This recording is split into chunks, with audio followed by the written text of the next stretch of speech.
Us everyone. I trust everyone's well. Welcome back to the Kyokushin Shuffle. And thank you to everyone for our support of the last couple of weeks now with the Strongest Karate series and the introduction of the Japan Chronicles with Xian Sean last week. So fantastic. Away we go. Back into it. Got good energy, good momentum about me committing back to doing this again in 2023, and so far so good. Everything's going according to plan. When I sincerely mean thanks everyone's support, it is I've got a vision now to push this further, grow this, be a platform in the Kyokushin Karate space globally. I used it as a passion project to begin with, and now it's got its legs back again in a respectful way of everyone else listening and giving feedback. And I never encouraged that in the past. I seriously was just on a more of a giving back mode, and I still am, obviously, but giving back as in just whoever listens. But I think over the sabbatical I had last year with staying off the podcast as such, the shuffle and the series that I wanted to do, it gave me a boost of energy towards sharing more and exploring this even into a more who knows way, who knows meaning, who knows where this could lead me to. And that's a cool thing for me to, I guess, sanity wise, as I've always said, talking to people is a passion of mine, and learning is a massive passion of mine, especially in this area. There's a lot of people in this world, and a lot of people that write to me in a way saying how passionate I am and how passionate, and that's great, that's cool, whatever. And then I respond in that way. Oh, well, that's what it is. But what they're trying to get at is there's not that many people that have passions, or as they call it, hobbies. But the passion for me is Kyokushin Karate. It's given me so much, and it's time to discuss it and share it more. And again, for a first-time listener, the reasoning behind the Strongest Karate series is to encourage more future students. If you are currently a student, great. I hope it gives you some passion and drive towards what you're doing and where you're heading. But for those that are beginning, we've all been there, and we've all had to maybe listen to someone like me or whoever else in a different martial arts style, put some, as they say, motivation or firecracker up you to get off the couch or to dare out of your comfort zone and walk into a dojo. The old saying is how many dojos have that mystique way of, doors closed and blinds closed to an extent of people just opening and seeing what's going on in there. That's the past. And we all can nod our heads to that, the platforms now, the exposure and the way we are seeing the arts these days is, and listening to the arts these days is on multiple social media platforms all around the world. And thanks again. So here we go. Topic for today. I put it towards the words of physically, mentally, spiritually. Physically, mentally, spiritually, or physically, spiritually, mentally, whichever one you may see on your certificates. And the reason I'm bringing this topic up is a cornerstone for the rest of the episodes I do for the Strongest Karate series, and why those three key words are so important, and how they grow and mature with your journey. And let's go with, the physical side. We all understand to an extent, physically, the requirements in a full contact karate style require a lot of physicality across your body and the way you're built, and the way you're built, meaning, female, male, kids, teenagers, older demographic, for example, we need to discuss that. So physically, I wanted to share a requirement that my kids, my son and my daughter that I teach here at our Armstrong Creek Dojo, is a first requirement that builds the physicality side of the body I'm talking about in progressing and maturing with body, in your age, is I call it the 50 push-ups set. And the 50 push-up set is a starting point to test and to develop and mature the kids and teens. Now, that's a target for them, but we break that up by doing 10 push-ups, and I do it in a under a minute type. So I count, they count ich Nissan, chi Gorok, Sichach Kuju, and then 10 seconds with one arm out in front and one behind the back. They have to hold it for strength there and build that. And then mortar change to the other side, 10 seconds. So you're up to 30 seconds now, and they're starting to push and starting to grind it out. And then I get them to do 10 seconds hold, like in that plank push-up position and then the last 10 push-ups, each knee.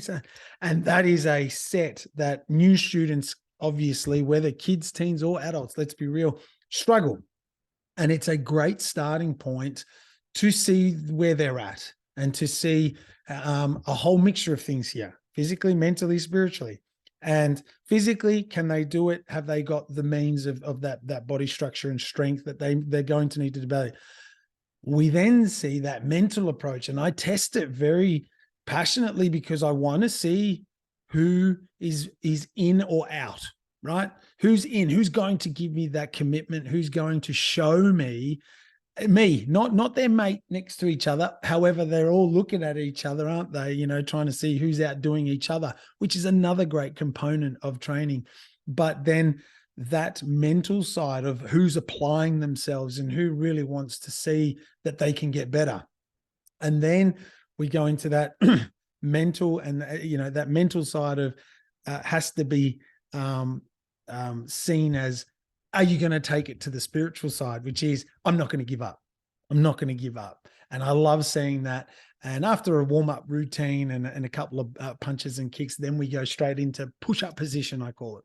And I wanted to share that because I think that's a great base that other dojo operators, let me know if you want to see it with our side, because it has those three key ingredients right from the start. Whether you're a brand new student, you're going to show us those one or two, if at best three, key attributes of just doing that. And then you can push that into push-ups and sit-ups and squats. They're another set that I do the 2 inches off the ground, again, for kids and teens. And why I'm starting with the kids and teens is because I've been so fortunate as a dojo operator to teach kids and teens and then progress them to champions and progress them to black belts. And I can't appreciate that journey enough. I have a passion of coaching and instructing as it is, but I've seen the maturity of the spiritual, physical, mental side of what Kyokushin can give you. Now, that's just a base and an example of the elements there that we're talking about. Let's move them into now teens.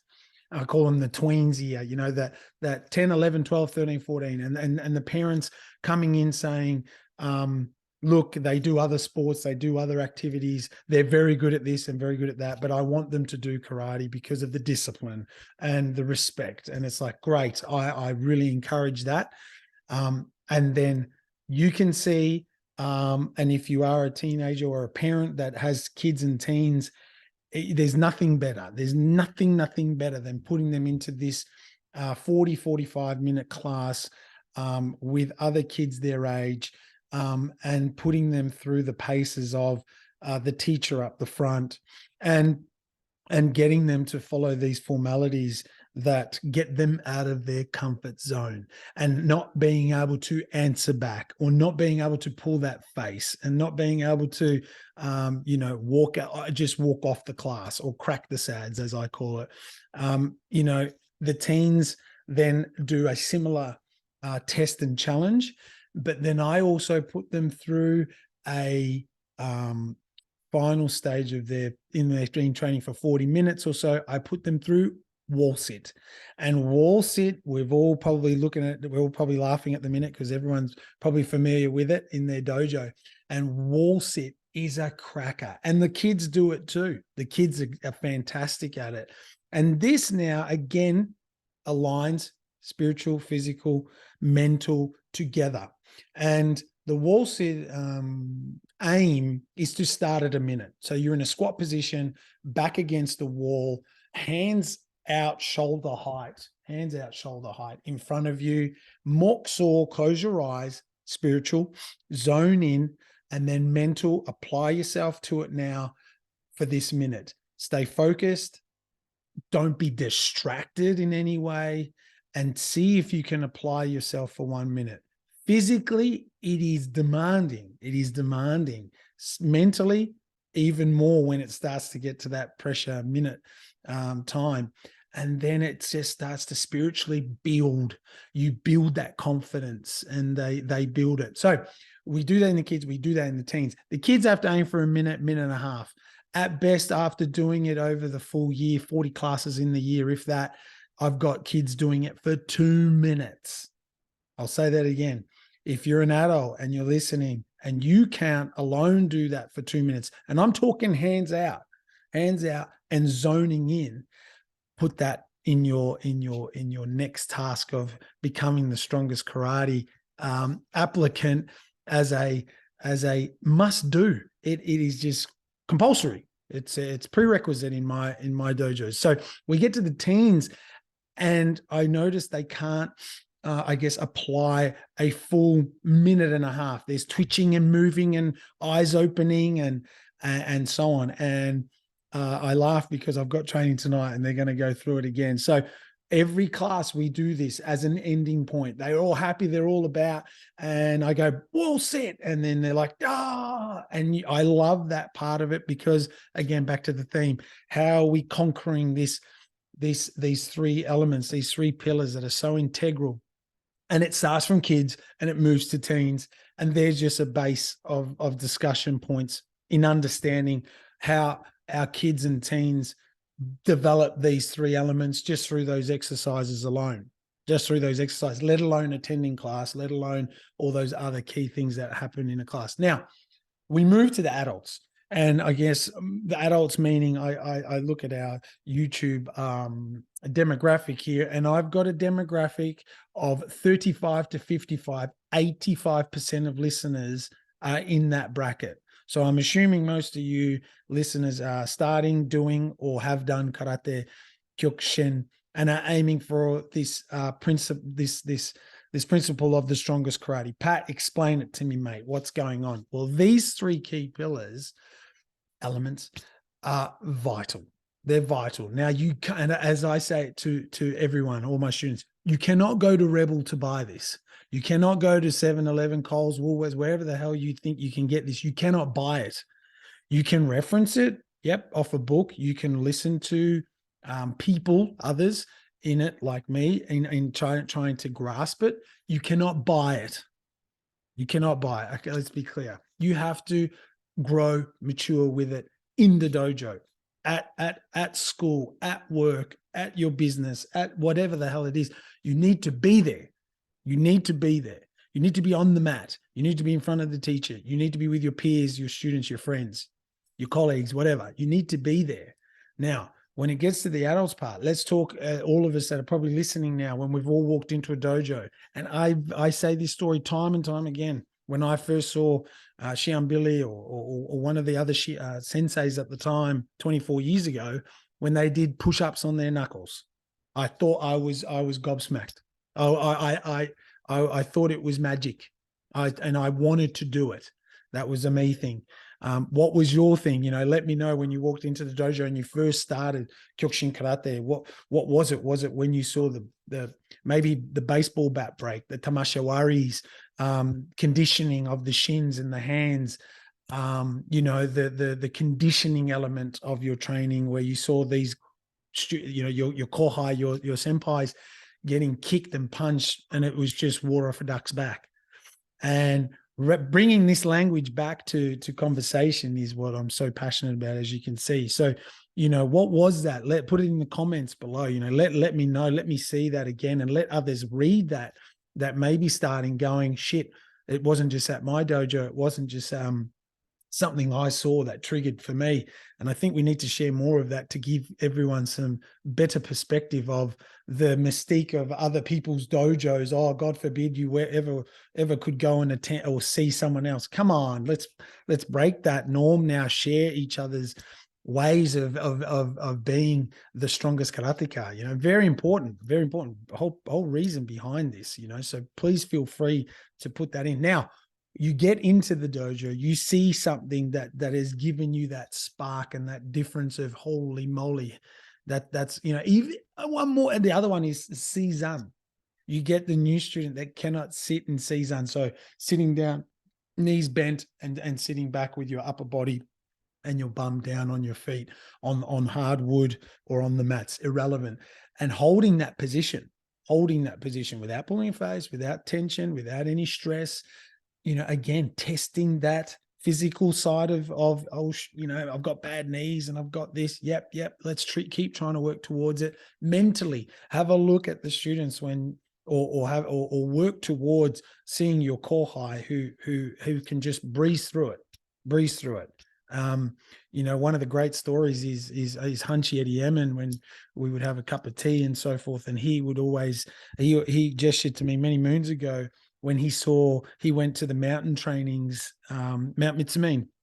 Now, listeners, we're talking when Sosai was alive, pre-1994, nearly 30 plus odd years ago.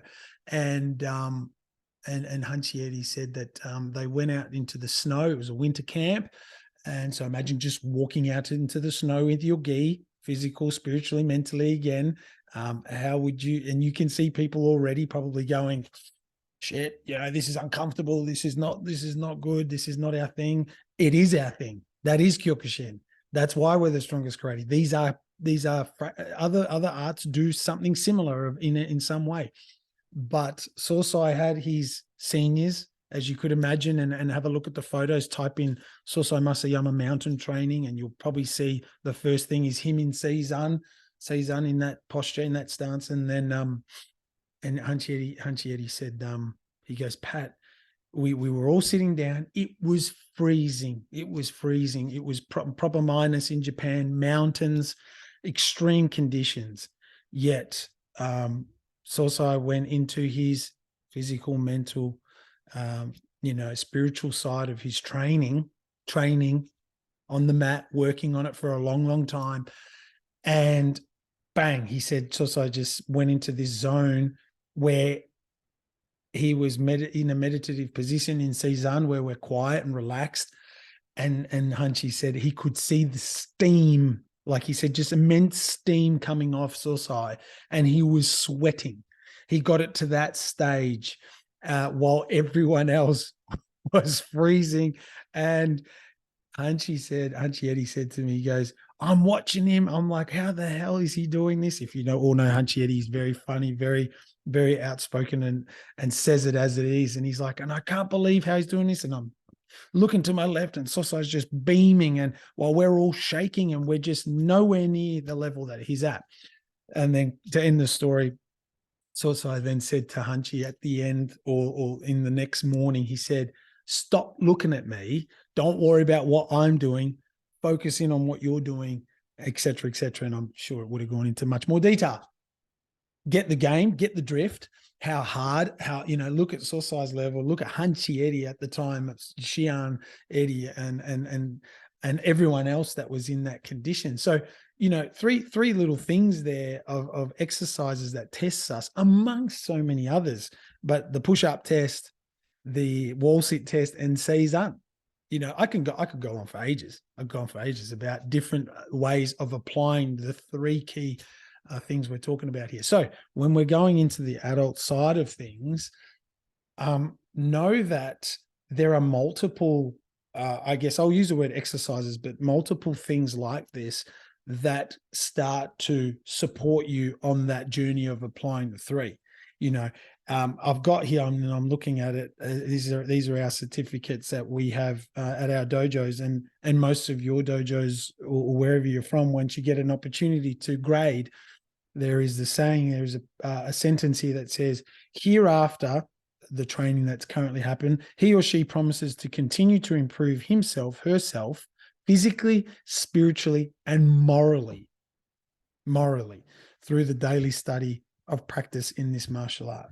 So I'm saying physically, spiritually, mental, and then there's the moral side. The moral side is another factor of, conducting yourself with the right spirit and the right way of living, morally, and being a good person, more first and foremost, as Sosai would say, and helping others is a key to that moral side, and helping your peers, your students, your family, your friends, your parents. As I tell the kids, go and help others, do more for others on that moral side. Spiritually, physically, mentally is a challenge for those that get their promotion of a grading and think that's it. Oh, I've got to keep working on the same things I've been working on. Yeah, absolutely. That's going to build you physically. It's going to get you stronger.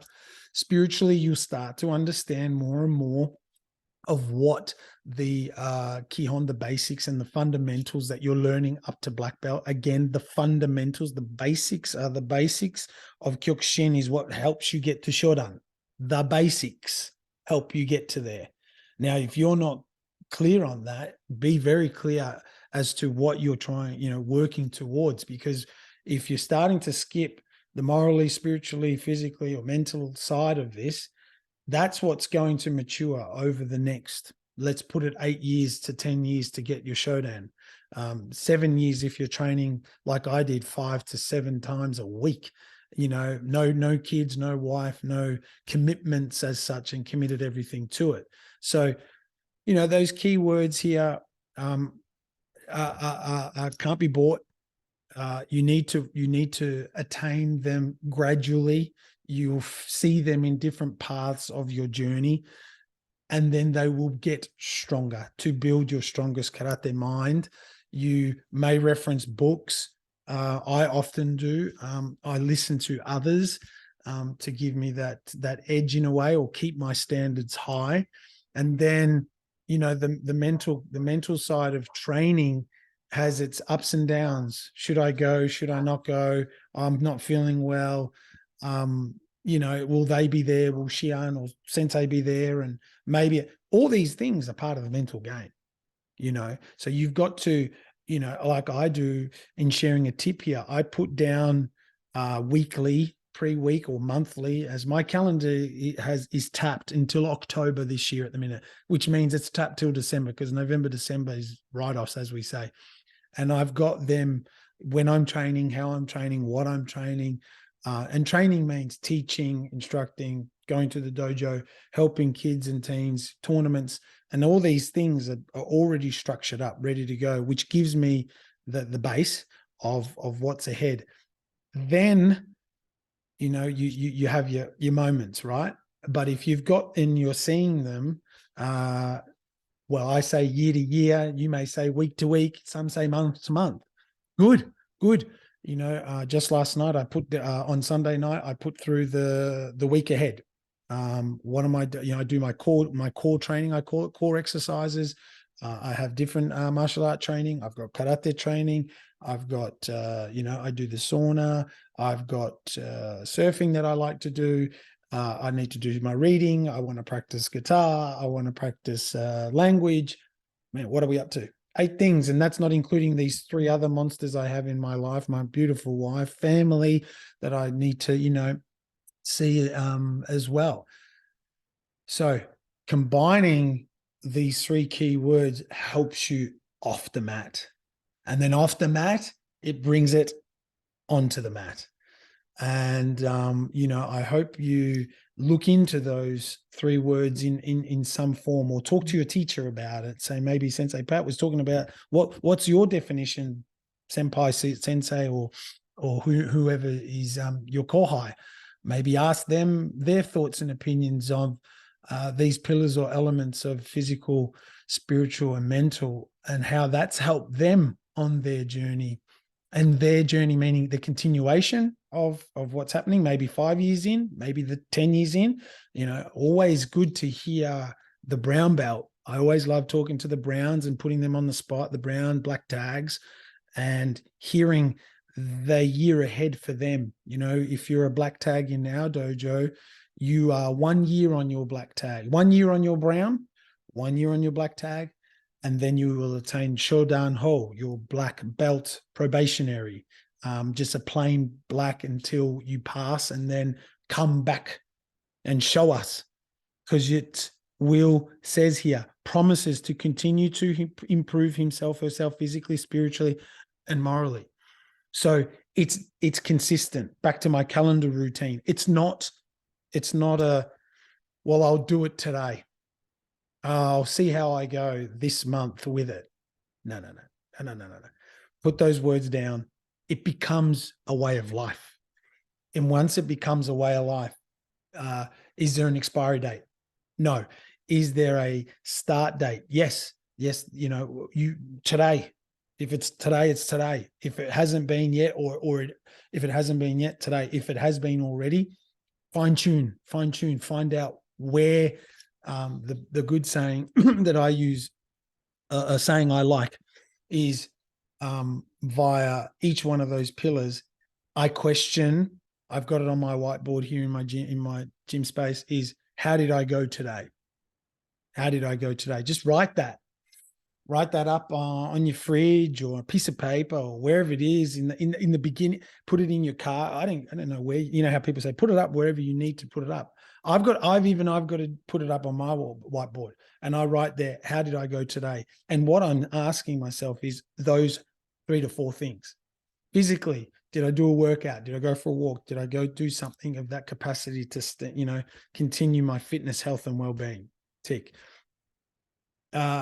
Spiritually, spiritually for me, it comes from this, letting it out and vlogging it or talking, reading, listening to something / podcasts of the what's the right way of saying it? The mentors, I guess, or the people that I'm looking up to, and getting some other forms of spirituality means is that.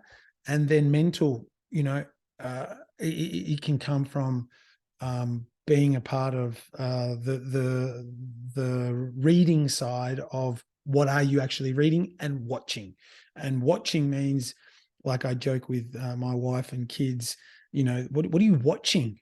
How is that giving you something mentally to advance or improve a bit better? And some watch things to relax, some watch things to unwind, some watch things because it's easy and it's quick. I'm a bit weird. I don't know if you're the same, but I don't have much. I've got plenty of time, but I use that time as best I can. So if it's going to be something that mentally supports me, I'm in. Watching, listening, and then combining, again, that physical side of exercise or something like that. That was a massive component over COVID. We were the most locked down state in the world. And not to rub it in, but that was a part of the mental side, and all 3 pillars, but the mental side was the biggest one of those 3 that challenged everyone. And for most of you that played along, I did a free class every week with Lennox, my son, who was 3 at the time. He's now 6, turning 7. We did a class every week, online, Facebook, for free, bit of fun. Now, wasn't in a technical means. It was to mentally show up. Physically, I can do training. It was automatic. It's part of my way of life, the Buddha way, always going about it. Spiritually, it was starting to become a mission.